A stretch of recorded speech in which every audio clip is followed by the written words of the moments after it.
a man driving eastbound on 275 with a Watusi ball.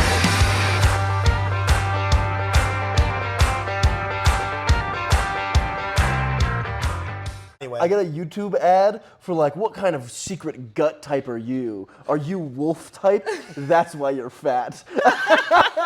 And I always think it's so funny because I've gotten the exact same thing for sleep where like, are you a golem type sleeper? That's why you're depressed. Like, because you're not eating enough fiber because you're wolf type. That's why you look like that.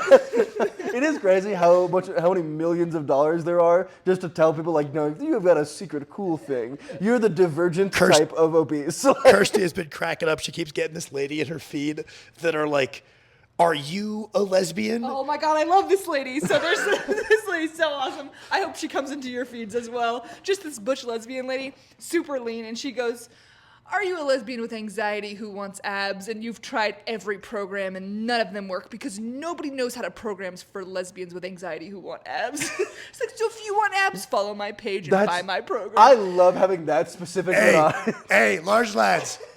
Are you a lesbian? Are you an angsty fat retard that wants to be ungodly strong? Let me tell you, no one writes programs for angsty fat retards that want to be disgustingly, sickeningly strong and lift You the actually earth. have the rhino spirit type, so all of your programs have been wrong. That's why you've not been succeeding. It's really funny because you almost exclusively get schizophrenia medications for some reason. Oh, yeah, that's good. for some reason. Okay. Sam just constantly getting sick. And phone game ones. I feel like you get a lot of phone game ones. Schizophrenia medication. It's just the idea of like Royal Kingdom clash, and then do you need help? I think that's a government psyop to get me agitated. I keep getting these ones that it's just like, I don't know, like I'm sure you've gotten them at least at some point. You get some of these phone game ads where it's like a person in the corner and they're like, oh my God, they got my tower. I'm like, shut the fuck up. I think you're saying the schizophrenia ones were sent to antagonize No, you? I'm saying the combination. They're just saying phone games were the ones. They're trying to agitate me with these ads. They're like, oh no, they got my Archer. And they're like screaming. And I'm like, oh, this is getting me mad. Yeah. They give me a schizo I medication. love the idea of like, I think it's a psyop, these schizophrenia medications I've been getting. The pairing of these two? I think there are people following me and seeing that I'm getting angry. And that's why I'm getting gang stalking. Dale Gribble shit. What's up, guys? Welcome back to the largest show on the internet with your occasional host, Max Sheether, host of Large Lad, Sam Sheether, and Coach Klong. Sorry about that last week. I had to go do my gambling retreat. Did not go well. I have the worst habit in the world in that I think I can outsmart gambling. Well, it's worked before. I have left profitable. Not this time. We'll get straight into the questions. How do you prioritize and address weaknesses, both programming and in practice? What do you think, Kirsten? I was really trying to pass it off so I could have my orange juice. Back day. So the question is just like, if you've got like a weakness, what are ways you can go? Like, so if it's strength-wise, right, one of the first things you want to look at is probably like, is your technique equal in level, at least, to your strength? Mm-hmm. If you're a beginner, it's not the end of the world that you have beginner technique, right? Yep. Like, there's the more like weightlifting. Like, in weightlifting, if I said, Max, you're going to try to get to a 250-pound snatch. Yep. The fastest way to get there is just go garbo time, terrible technique, do nothing but powers. Yeah. But if I said, Max, you want 350, right? Yep. The worst thing you could do is get to the 250 as fast as you can. Yeah, I've always heard that. I think the Sika guys have been big on that. Like, getting to the 250 faster means you'll get to the 350 way slower. Mm-hmm. Because then I just have essentially gone backwards. And built a bunch of terrible habits that you now have to undo. Yeah. Right? So like chasing technical excellence early, indisputably a good idea. Yep. Powerlifts are a lot more simple than that, right? We don't need to try to reach like perfect technique before we really work our way upward. Yep. It's okay that they can be done in tandem, and realistically, that's what most really good lifters have done, right? But if it's behind your strength level, I know a lot of guys who their bench strength is pretty darn good. Yeah. And they know it too, because they see guys with like good bench setups and they're like, I'm stronger than that guy. Yeah. Okay, then get a good bench setup. Yeah. You know what I mean? So like, is your technique lagging behind your strength?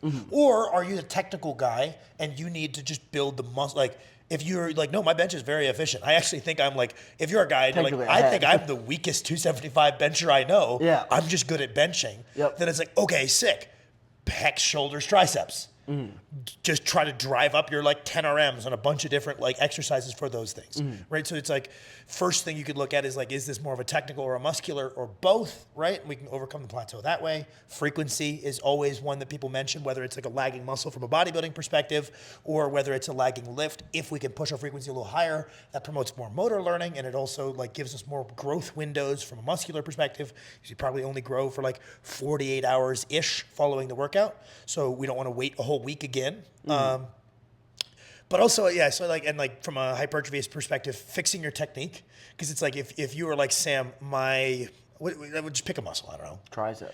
You're like, my triceps suck. And I've been like, I've been trying hard. Like Yeah. I wanted to bring up my lagging triceps, but they're not coming up. Should I up the frequency? Yeah. And it's like, sometimes the answer is no, because it's like, clearly what you're doing is junk. More junk isn't going to help. Yeah. First, there's conceptual understandings for growing different muscles. Like, you know, it's like one of the first ones you learn is like the hand is a hook, forearm's a rope. What we're doing when we're rowing is we're actually moving our elbow. Or if we're trying to work the upper back, right? I always say like inner borders of your scaps are like the sliding doors at the grocery store. All we're doing is hopping on a chest support row and opening and closing that door as many times as we can. Yeah. That's how we like there's conceptual understandings that you have for the muscles that are developed that maybe you don't have for others. First, you need to like revamp your technique and understanding, right? Like I've always said, PEC is about like, if we can load a good stretch, pause and drive out of it. That's a lot of what developing your pecs is. Yeah. Different exercises that we can load into this feeling of stretch in the muscle belly, pause, drive out. Whether it's a pec fly, a chest press, a bench press, the pecs will grow and grow and grow, Yep. right? So sometimes just throwing frequency of more kind of junky training, whether it's junky in terms of effort or junky in terms of execution, isn't the answer. Although a lot of the time it is. I just like, because everybody always says frequency, I always am like, well, what about your execution as well? What about Yep. your exercise selection as well, right? Yeah, yeah. All right. I'll throw in another one too. I know frequency, like Sam said, is a hot topic right now, but I like I think we might have mentioned this a few weeks ago, but the idea of having a dedicated day. That's what I'm doing right now for my upper back, is because my upper back is really behind. I'm just Oh, both of you guys are doing that? Yeah, That's so I have fun. a back and bicep day. But I think Sam's mentioned this before too, but when you have a muscle and you add more frequency, like a tricep, it's gonna always be at the end of your session. Was like biceps or triceps. A lot of people thought, oh, it's lagging. Let's build in this frequency. But like you said, a lot of the time it's going to come later in the session, because while we all know that early in session is a prioritization principle, like that's an old Weeder principle. It's just like, what is the worst goes first because you got the most energy. But practically most people aren't going to start with their biceps, because then you might be taking a hit to your pulling, like your back work. Or a lot of people might not start with their triceps because they're like, man, this might legitimately hamper my shoulder and chest training. So a lot of the time those are going to be ordered later, and giving it a dedicated day is a way you can order it early, right? Yeah, definitely. And I like that because then you can kind of build a really satisfying, like, this is my back day, and I get a great pump, and my back feels like it's getting bigger every time I do it. So that's my, yeah. Yeah, a lot of it's just like buy-in of like, man, I'm kind of burnt out because I know this muscle's lagging. Or like Max has fallen into this a couple times where like a lift is lagging, and then Max is like, oh, bench press sucks. I was gonna say, it's just bench press. It's bench press. I've never done that on He's had several arcs of this on the bench press as well. He's like, it's just a bench day. I'm bad at benching. And then it's like, man, okay, sometimes who care, like whatever. I don't like railing against like optimization, because I think it's a little bit like over talked about right now. Is like, I don't know. I just think it's kind of played out and lame. But that's also because I'm just chronically online and see it all the time. Whereas a lot of people, like, I think need to hear the whole, like, true optimal training is a mix between, like, hypothetical optimization and enjoyment, because you also need to be able to bring, like, insanely consistent good effort. And people need to hear that. But it's like, I don't know. It's like how, like, some guys are just like, Jesus Christ, I don't want to talk about, like, look, the mainstream media, it's a little played out, right? Like, I don't know. It's just let's talk about something interesting. That's kind of how I feel like when the optimization thing comes up. But it's a very good point that I guess some people who aren't as chronically online in lifting spaces as I am, like, yeah, stop always, like, all you need to do sometimes is come up with something that sounds good enough and you're hyped on the idea because that's going to lock in your consistency and your effort and like be sold on the idea of a back day. If you're dead sold that frequency is like the thing that's going to fix it and that's what gets you jazzed to get after it, awesome. But I just, whatever kind of gets you jazzed on it, no. Yeah, it sounds silly, but I feel like also sometimes like exercise ordering can make the amount of energy that you're spending different. Where like, I don't know why, but I'm like, when I superset my back extensions, my adductors, it just makes the session feel, and it is practically shorter. Yeah. Because it's just one of those things that like neither of them are that hard, but if I separately was doing them, I'm doing something for 35 minutes, but if I'm doing them together, it only takes me 15. And like that alone, just like I'm in the gym for shorter, and I probably have a little bit of extra energy towards the end. My answer was gonna be like, I feel like if I was like sole hypertrophy training guy, right? Bringing up a weakness is a little bit easier because there's no like purpose to like, structure is just to get a better physique and bring up my weaknesses. Yep. So like, it's just like, why not have a day dedicated to the thing that's my worst body part, right? But within powerlifting, there's the context of like the sport we do and the movements that we do. And if you're following like a tier 1, 2, 3 structure, I'm not just gonna like, my triceps are weak, so I'm going to do tricep extensions as the first motion, right? Yep. But like if you're at a lower level, the really nice part is that you're probably at a reasonably high frequency because you can recover from it. So there's a lot of like weird little tricks you can do to like sneak in extra work where it's like, do you really need to comp bench 3 times a week? Or just do a close grip. Something that's a little bit of extra tricep work you're sneaking in. That's probably just as effective technique-wise because you're at a moderately low level and any bench pressing is building the skill of bench pressing. Yeah. And like your accessories, it's like, you know, you could do tier 2 press, or you could sneak in a more tricep dominant one. And so it's like there's a lot of like little areas to like bring in things. And like obviously Weider principle, doing it first is better. But like having things that you're specifically invested in and making those almost more priority over the bench press, where like if you're like, hey, my tricep is the single glaring flaw in my bench press. Like I've identified that like I just cannot finish a bench without my triceps, right? It's like, well, we talked about for me that there'll be days where like bench press is just like, you know, it's something I'm doing, I'm practicing my technique, I'm getting through it, getting good volume, right? Yep. But like my real like mental focus is like absolutely crushing my tricep focused dip or whatever. But me and Kirsten were talking about this the other day, where I think a big thing of like someone who's good at a lift, they have a really good session flow, right? Like they've got a pacing to the session and there's like kind of a momentum through it and they know how much energy they're supposed to have by the time they're done bench pressing and then how much energy after this to make it through the whole session. But they understand in certain parts of the block, it's better to make sure you get the bench pressing done no matter what. So it doesn't like, something I've been telling a lot of my lifters recently is that like in sports in general, right? We've got like, we're usually kind of tired. We come in at 80% of our battery. Yep. We usually train till we're at about 20% of that battery and then we bounce. There are times where we go all the way down to 0 if we expect some rest afterward. But a lot of the time is just knowing how to use that 80 to 20 really effectively. Yeah. And where like, you know, close to a meet, you're going to go all the way 80 to 20 on your comp lifts. Yeah. Versus further out, you might be like, I think I'm going to trim a set here to make sure I have the energy to do a good job through all of my assistants, because that's important right now. And I think that's where like the battery comes in as well. Yeah. It's like you don't want to empty too much on that session. If we've communicated that to be like the goal, you don't want to use so much of your battery on the bench press that you can't do a good job on that other one, right? So I think that's like, I often, and like a deload, a lot of it's just like, all right, we come in and like maybe where we really need the deload, so we come in at like 67, instead of our normal 80% battery, like we're coming in low. You want to leave early. That's all it is a deload is like a certain number of days of leaving with a lot more battery life left. Yeah. And that will let you kind of get back up to baseline. It's like leave at 50% for a couple of days. Like I told that to Adam. I was like, I'm not going to give you an exact prescription of like how much we're going to reduce your assistance volume. I want, like, because I trust him, I want him to use his intuition. I want you leaving with that battery, like, you know, we usually leave 20%. I want you leaving like 50 to 60% in the tank. Like I gave him prescriptions for like the squat, bench, deadlift numbers. But I was like, as far as like how you feel, if you're like already down to like 50, 60% battery after the easy deload benches, go home. But if you're like, I feel really good. I'm still at like 80, 90. Cool, you can run your battery down a little bit and it will still constitute a deload because we're leaving it so much more in the tank than we usually do. So I don't know, I just wanted to kind of shoehorn the battery thing in. Because we were talking about like with sports, you were like, man, someone needs to give me a throwing program of like 5 sets of South African drill. You were like going around chasing people down who are good throwers. And like, these motherfuckers won't give me their program. Yeah, because it's like really lifting brains. It's such a just like, powerlifting give idea. Me, so it's like a 3x3 of stand throws, 3x3 of non-reverses. And it kept me like you have to have some amount of structure and not understanding that it's like inherently if someone gives me a program, it's a bad program because none of these guys are coming in with set number of throws because they're able to be like, what do I need more of today?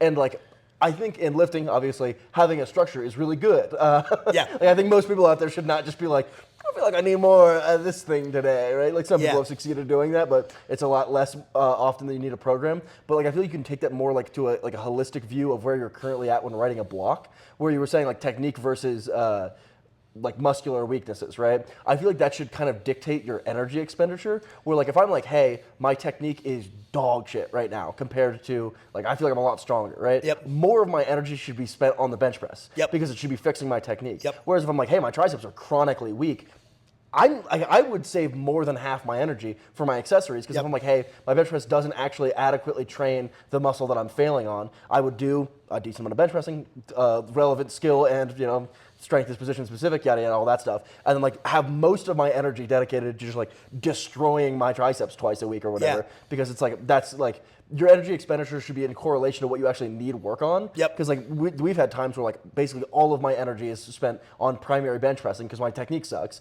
And so it's like I have more muscle than I know what to do with, and my bench is still not good. We just need to get really, really good at bench pressing. So yeah, I feel like addressing a weakness should be like identifying like when and like there's a lot of like small gains to be picked up there. Like I feel like that's an area in which people are like often looking for like little secret tricks and stuff. That is like we were talking about like elegant solutions to things or like a day that is very like simple and like makes intuitive sense. Like we have a dip and pull up day right now. It's like very stupid, but like that just makes a lot of sense to me. So I come in like a little bit more invested, and it's working really relevant muscles. I used to run a session like very, very, very similar to that every Friday in college. I had like a weighted dip and weighted chin up day, where I was doing like just a ton of volume on the two, just because I wanted to build more volume across my upper body. And I noticed that like those kind of closed chain calisthenics type of movements, like my joints never felt like a limiting factor. I could build a ton of volume. So I would do like 5 to 8 sets of weighted chins, then 5 to 8 sets of dips. And then like, I would like throw 1 or 2 other things because I was in college. I had a lot of energy and I just liked being in the gym. But like that was the day. Yeah, it was like it's cool. Our pause squat RDL day was just like to both of us was like this is an answer. Like this is a really like made a lot of sense. And so I feel like when you're like trying to address a weakness, having something that makes sense to you, but also noticing whether or not it's actually working. Because there have been times in which I've been like, dude, awesome answer to honestly my triceps is a good example where I'm like, dude, this is a perfect day. And then my triceps don't get like actually stronger. And it's like, it doesn't matter if it makes sense to you if it's truly not actually fucking working. Well, we bailed on making your dips as tricep dominant as possible. That was something that on paper, both of us like, on paper, this is so good. It just wasn't working. Like we were trying to chase such a precise technique that it was really getting in the way of progression. And then my performances were wildly inconsistent. Exactly. So then we just took up a more middle of the line, like chest and triceps together dip. And then lo and behold, it's become much more of like a consistent performer chip away type exercise. But the battery one is going to be interesting because there are some things in strongman that like, it's like throwing. There isn't a program, and like you go try to shake down guys who are good at this event, and they're like, no, I don't have like a reps and sets. What I do is they have that same idea of like, I've got 80% battery. I'm gonna throw until I'm at 20% because when my throws at 20% are kind of junk, and I want to be able to do something again tomorrow, right? And so it's like there's like some things I program very like powerlifting background percentage based, but coming to terms with the fact that it isn't a fit for some exercises, like bag toss. Throw until you have the right, like if you're using it as a warm up for your session, like I give a lot of guys, it's just a way to get your hips moving explosively. Throw until you're pretty warm, throw a couple more, then move on. But if it's if you do a 10 by 10, it's like one day it might be 10 quality sets and it's incredible work. other time it might be 4 good sets, and then 6 sets that you're actively deteriorating your form. That's a really funny one that I really hated the idea of, is that like not all volume is productive, and some volume is actively counterproductive. Because it's like, I was like, oh, I'm just doing more of it. That's a good thing. But like you can actively learn worse into worse habits, and I hate that idea because I'm always like, hard work good, but also smart work good, and smart work is hard work. Like you've got the idea of the athlete that's just like, he's there for 2 hours. He's just throwing and throwing and throwing. He's going to get good. It's like, no, he's just drilling garbage time like positions, right? Like, no, that isn't the idea, right? And like that's been interesting. But yeah, it's been cool. Like there's some events that I just like, I've come to terms with. It's better to come in with a idea of what it is that I'm supposed to be working on, like build volume or go fast, and then like use my developing athlete's intuition for that event to know like this far out I should be working on this, I should be touching these weights by then, but it's not on guide rails like my strength lifts are. Kind of cool, kind of interesting, been very fun. To tie this into Kirsten, and also I really wanted is this guy the host of the largest show on the internet or what? we were being Kirsten, we're talking about that idea of like session flow. And like, I don't know if I'm explaining it well, but like there's a very different tempo for a bench day versus a squat, and different lifters have different ones. Like, you know, like Josh had a very specific like flow to his deadlift day, and he was a good deadlifter. So clearly he developed a very good deadlift flow of like, okay, we do a couple of generals and then we're like ragdolling singles on our deadlift warm-ups. That's part of the flow. Whereas your flow is like more reps on the way up on deadlifts with lots of different pauses and tempos to make sure your positions are really good. And then you start ramping up the force only when we're up at like 60%, right? And like trying to take the flow that made you a good bench presser and use it on a deadlift day never works, right? Like you always see bench specialists try to use their bench specialist ideas of like ultra high rep triceps. They're like, I'm gonna get good at squatting. Never works. It's a very different flow. It's also funny that none of them ever do fucking high rep leg extensions. No. they try to apply the principles, but not to that part. But it's interesting, right? Because it's like, I feel like I had a very developed like kind of flow to a bench session of like antagonistic work and yada, yada, yada, that like I felt like it was like really locked in, almost more than the programming. The idea like of like I'm in the right state for all parts of the session to get the goal done got really good. And there was a tempo to it. I taught that to Kirsten. And I think Kirsten knows like 70% of that like session flow on bench press. And I think that's why it's her best lift.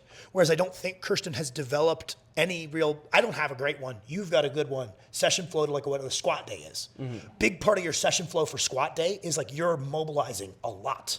You know, you're popping down on the floor, you're doing Cossacks, and you do a ton of, basically they're like, Max does a ton of, they're basically deep tier plyos where he bounces at the bottom of a squat, which is like technically a deep tier plyo. I call it dynamic twerking. I've had multiple people comment on that at the gym as I'm just like holding a rack and throwing it back. Yeah, you do like 50. There's a merch plan. Max does like 50 plus reps of this deep tier dynamic plyo where it's like a squat bounce at the bottom. I've stolen that from you, but it does feel weird to do at the start of every session. I also, the phrase like, what did you call it? Deep tier plyo. Deep tier plyo. So that's one of those things, I would never call it that. I would just go like, do a bunch of air squats. And then just do the bottom quarter of it. Just bounce around down there.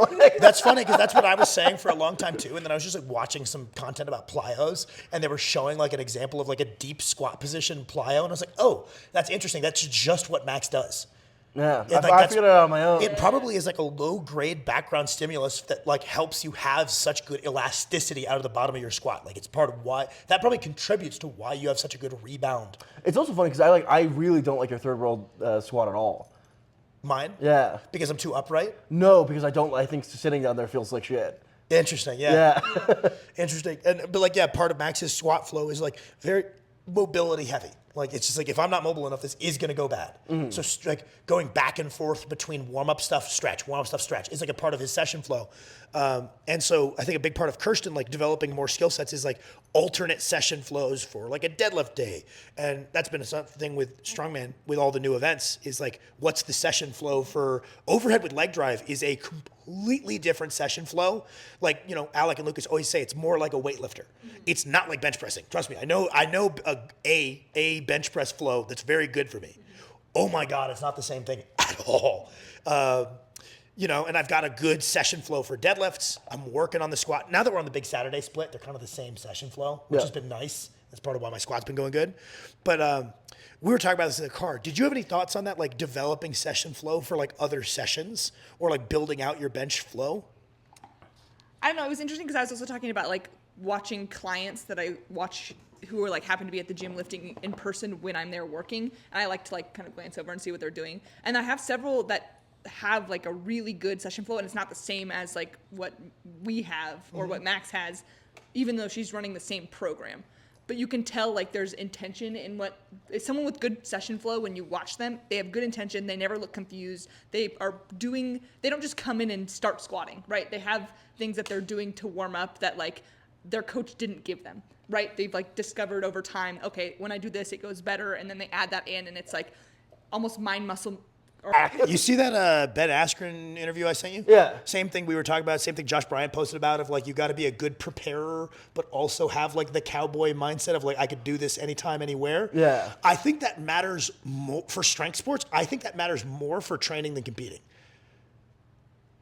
The I can do this anytime, anywhere mindset, Yeah. or the Yeah, I think that ruins your can ruin intensity. Is like if you know you're under prepped, you come in with this soy jack mindset that this session is going to be inherently compromised in quality. There was a really interesting talking point from Carlos Reyes, who was like, "Oh, I don't like the like whoop rip wristbands." Yeah, he hates HRV because he's like, I'll get a bad HRV score and then train perfectly fine. Yeah, which is like it's funny because it's like in your mind it's like, oh, it's more data. Why wouldn't you want more data that's like indicative of how you're doing? But he's like, I don't see there's like a great correlation between how I perform, so it'll just stress me out, and I don't want something to worry about if it doesn't seem to be that great of a predictor of how I'm actually going to train. Yeah, like if something's just like, oh, you're gonna do shit today, it's like I don't want to hear that. Like, what if I don't?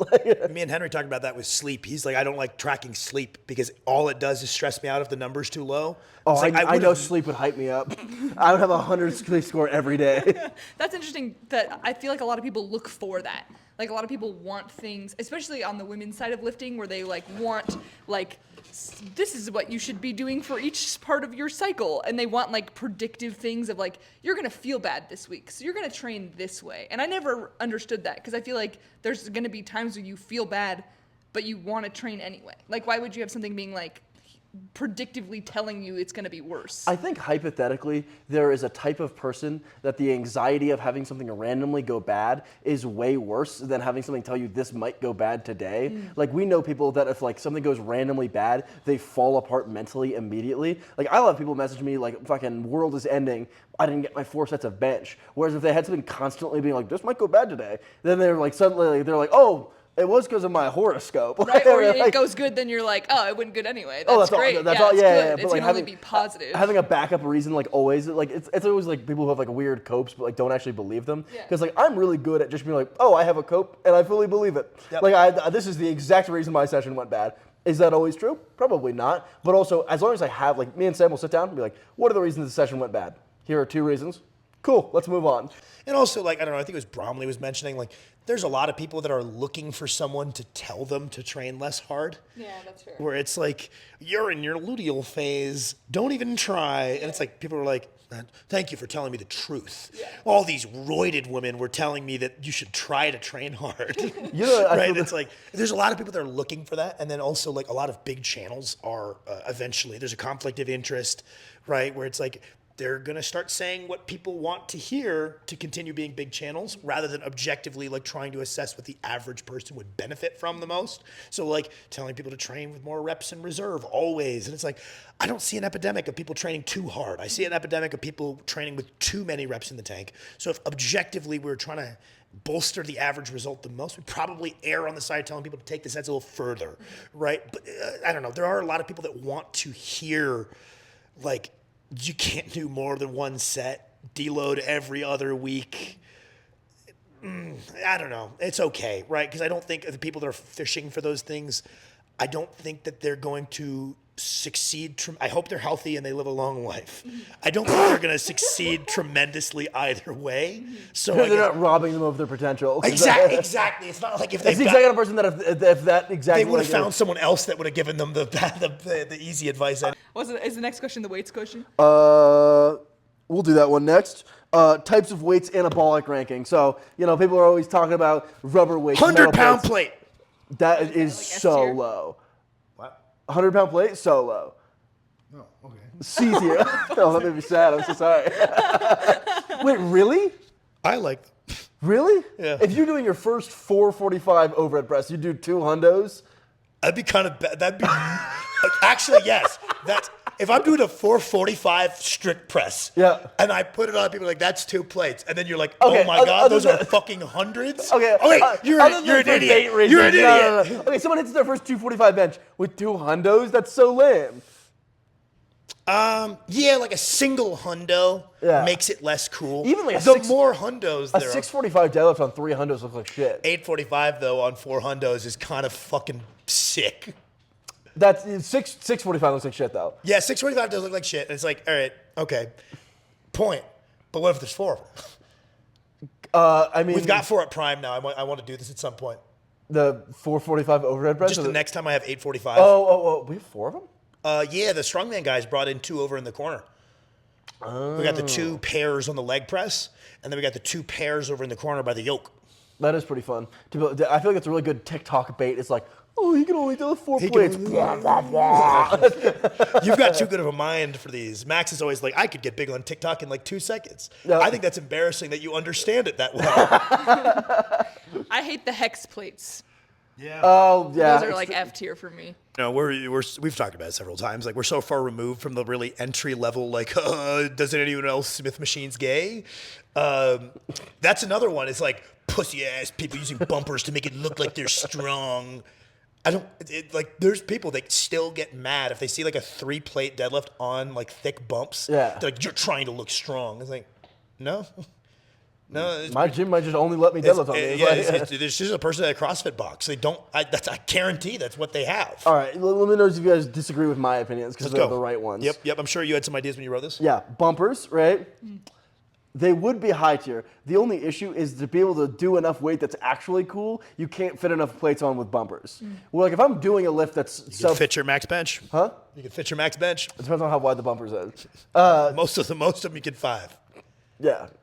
What I was gonna say, if I can fit it on bumpers, I probably am going to. I put bumpers on my overhead press, not because I plan on dropping it, because it gets me more views every single time. Bumps on overhead press is cool. Yeah. There you go. That's a good one.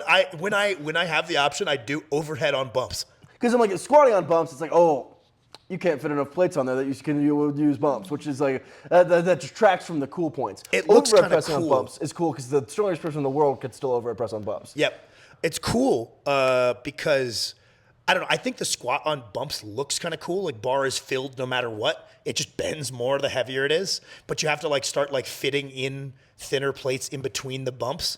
But I don't know. I've just watched enough like weightlifting footage that I do think like the kind of full bar bump setup looks kind of cool. The sporadic weightlifting plate loading, I am always like, that does look cool. They're like Looney Tunes, like big weight, small weight, huge weight, small weight. I'm always like, that is so fucking insane.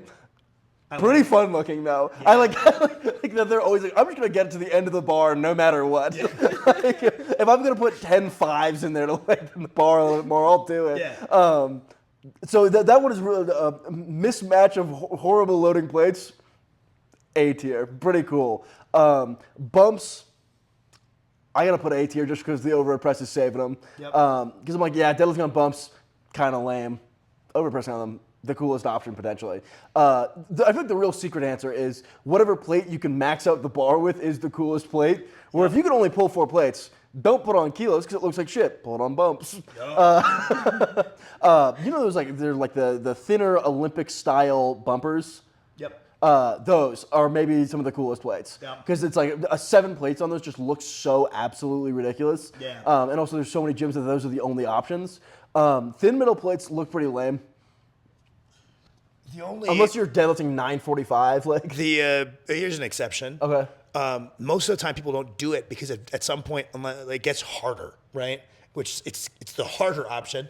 I will say if you've got like a long ass squat bar, Yeah. If you're like one of the guys that squats like 900 plus on pound plates, Yeah, like the old Eric thing. like the old Eric, There's no or like, cooler setup than Eric. James Sears, or same with the James Searcy's where it's like 100 and then like a bajillion metal junky looking 45s on this like 12-foot long squat bar that isn't whoever made that squat bar, very impressive. To load it up with pound plates and get no whip, Yeah. What the hell are these bars? Where do we get one of these? It is so weird. These equipped guy bars? In like 2013, there was like random squat bars that existed that literally wouldn't bend with an 11 plate squat. Yeah. And now I still can't find a good squat bar still. Well, just because the Texas squat bar, it's so bad. It's less stiff than an Ohio power bar. It's crazy. But yeah, like, or the fact that they make these 65-pound bench bars that you can load up to like fucking 1,300 pounds and they don't wobble. What the hell is the Texas Texas squat bar doing? All right, so in my mind, how I'm gauging plates, right, I think is how 4 plates looks. Because 4 plates on bumps, I'm like, that looks like trickery. I think even most people who are like casual in the gym would be like, why are you doing that, right? Yep. Like if there are other options for plates, it's like, you're trying to make the bar look as big as possible. I'm on to you, right? Kilos, that's 3 kilos. That's so lame. Yep. Maybe you get credit with the 2 dorks that do powerlifting. Very lame looking, right? Yep. The mixed matched Olympic lifting plates, pretty fun, not that good. Deep dish plates are, I feel like, the answer. Yeah. Because for most people, that is going to be the coolest possible looking setup. Definitely the most conducive to Instagram. Are we gonna talk dumbbells? Yeah, let's talk dumbbells. Like You're the expert. older, I feel like the old rusty ones look cool, but the handles suck to actually lift with. You know what I mean? Like when it's just a straight handle. Is there no, are you saying like, just the fact that it's straight and it doesn't have the curve in it? Yeah, I'm being a weenie. Interesting. I'm being a huge weenie. No, they look yeah, really cool. I just don't like using them. Is it like a Vankov that makes like the segmented?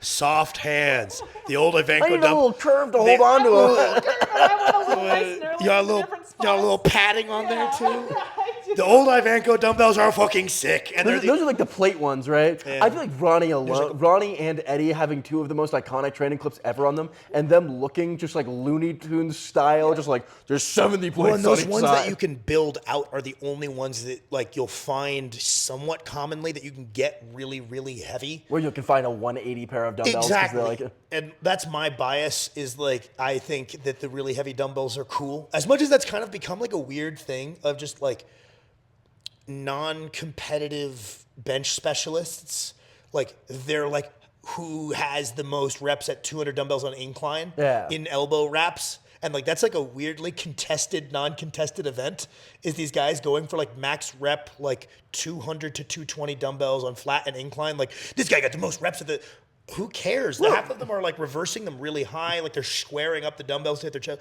This is just it's the weirdest thing that's like, I guess part of it's like the cultural relevance from like Eddie having done, Ronnie having done like the 200s.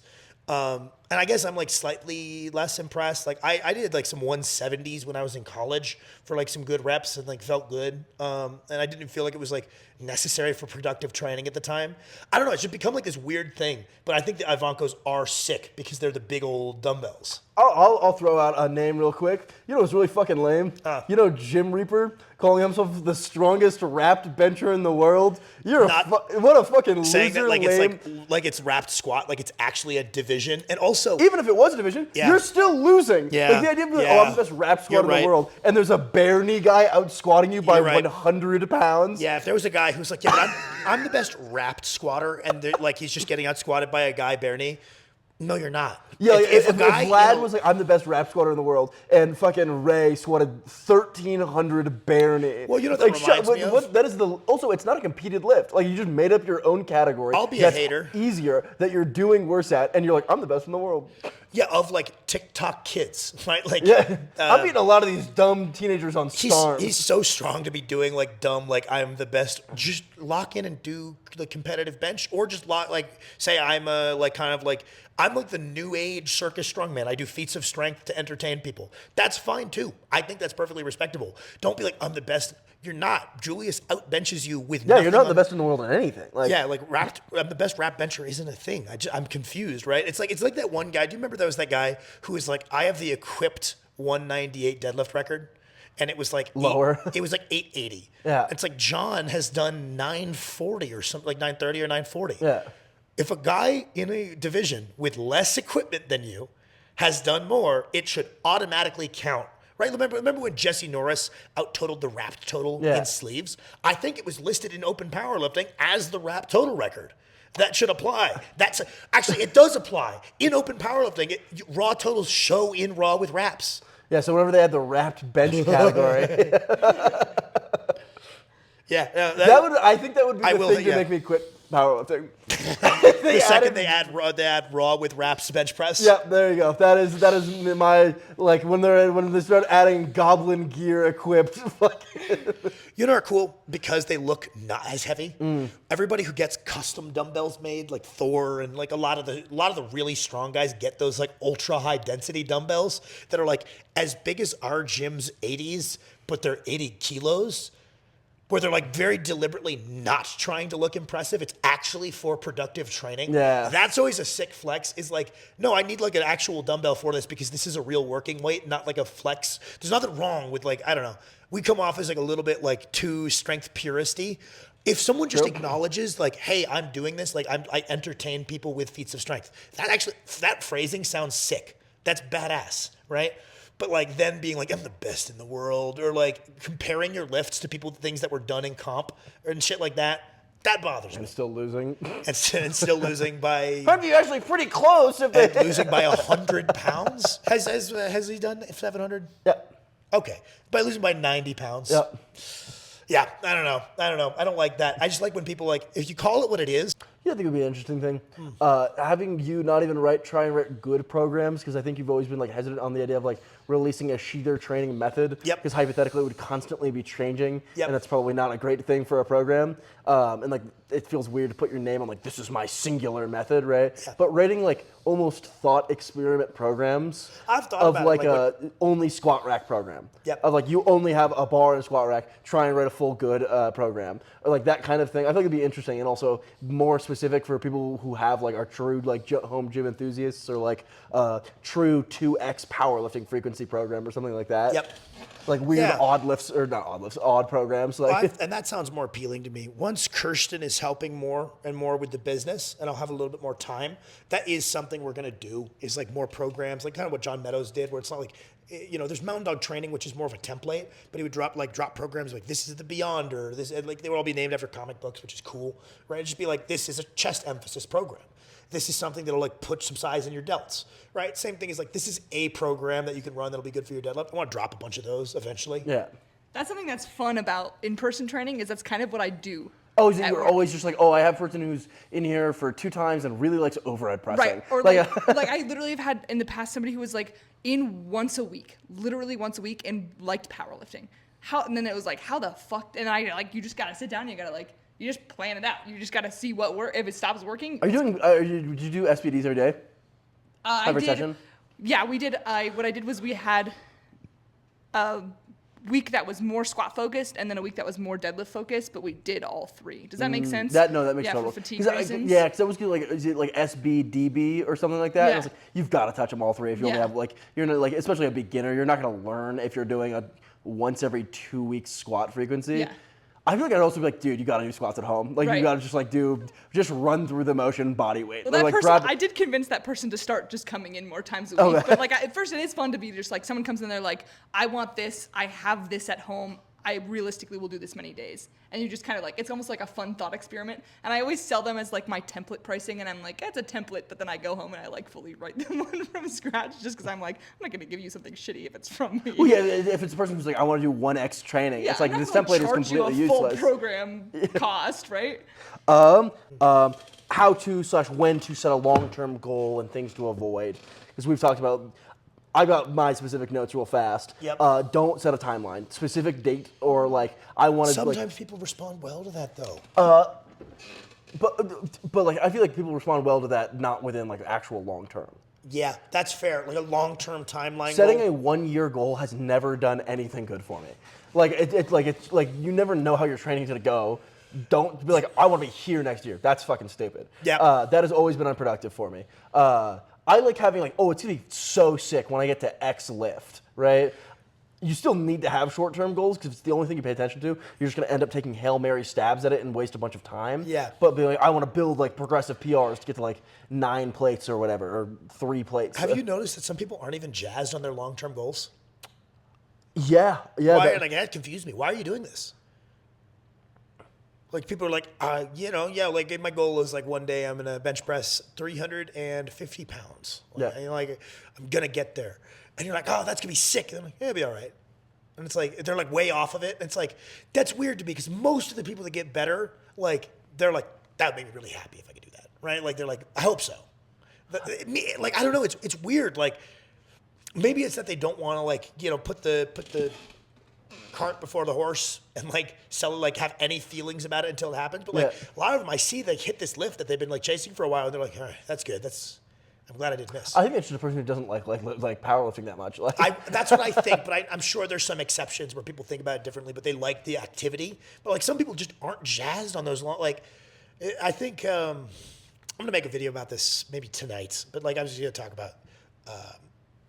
about like the whole where I'm at right now. That's shit. yeah. Everything like 100 pounds more, that's still shit. Yeah. That mindset did us a lot of good, but I also see it do a lot of harm. A lot more harm, to be honest. A lot more harm than good. Yeah, us being like, anything less than 2K is fucking garbage. It worked okay for us, but I still think it does a lot more harm than good, right? Like, the people that are like, the level I'm at, I'm pretty proud of. Like, I'm pretty strong. Yeah. So much more staying power. Like, there's two guys. One of them benches 350. You're like, yeah, I bench 350. That's more than most people. Yeah, hell yeah, bro. Right? Like, hard earned. Good for you. That is more than the vast majority of people that pursue bench pressing. Yep. Like, not just more because, it's a layup to say I'm beating people that don't go to the gym. No, you're beating most people that pursue bench pressing. Right? That's awesome. Yep. And they're like, yeah, I'm pretty good. Hell yeah. Yeah. It's shit. It's shit. It's only 350. There are, I went on the internet yesterday and I saw someone do 500 and he was 12 years old. It's still good, dude. Like, that's never a good sign, is people being like frustrated with their relatively high level. Someone who like is peacefully happy with their high level and pretty proud of it and want more tend to be a lot better. I feel like, I know, like, people who are excited to be better is the best. Because, like, we know a lot of people who are like, I'm good now. Yep. And then they'll never progress again. Yeah. Like, we've met a lot, like, I've met a lot of people who are like, I hit my first 2-plate overhead press. Fucking awesome lift, right?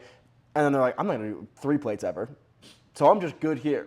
And it's like, yeah, you certainly will never hit 3 plates now because you've decided you're good and done. Yep. That's fine, I guess. But like, if like we're trying to like make the person who's going to progress the most, it's usually the person who like gets to 225. It's like, holy fuck, 245? That's going to be badass. Yeah. Like, I'm already sick right now. Can you imagine when I have 10s on there? Holy shit. That is the best one, right? Where they're just like, they hit a milestone and they think a little bit, because that milestone is a big deal to them, a little bit more must also be sick. Yeah. Like, if I know a guy and he like fucking dukes it out, he gets a 500 squat, and it's like, dude, can you imagine the 10s on top of the 5 My plates? God. My God, I'm gonna be such a fucking beast. I'm going to attack the That guy's weights. gonna get the 515.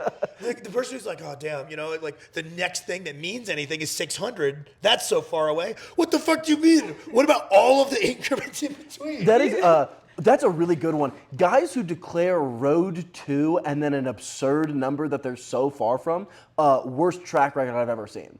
Like that is like, because like I think long-term goals productive for me. I don't know how they work for everyone else, but I know for me, it's kind of deprived me of post-meet blues because I'm like, oh, I have more goals to get to. Like by the time I get there, I have more things that I'm also excited for. I'm really excited that my meet went well, or dang, I'm disappointed that didn't go well.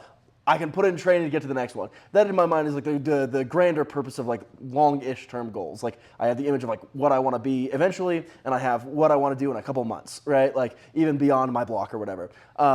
I completely lost what I was going to say. I think I saw you realize that you lost it. I was scrambling, being like add some more words. It's gonna come back to me right now. I was gonna say you can add in like if someone's a powerlifter, you can swap between like what's a cool kilo load.